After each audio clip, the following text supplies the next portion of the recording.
guys total social media છે,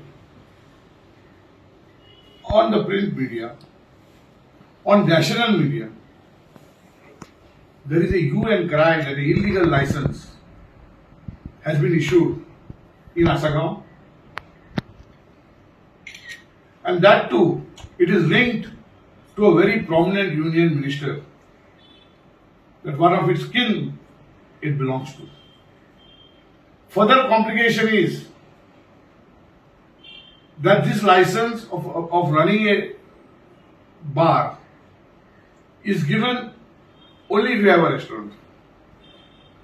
But here, even before the restaurant license was granted, the bar license was granted. But the very peculiar situation is that the license, as produced by the complainant now, has been issued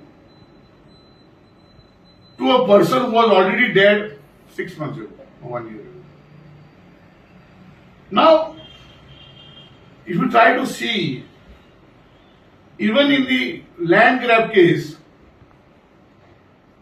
there are reports which say that people who are dead, their properties were sold.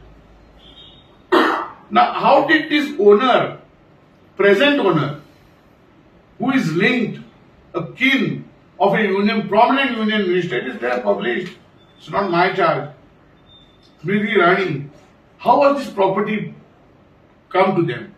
Are these documents proper, or is it the same scenario where a dead man's property is sold?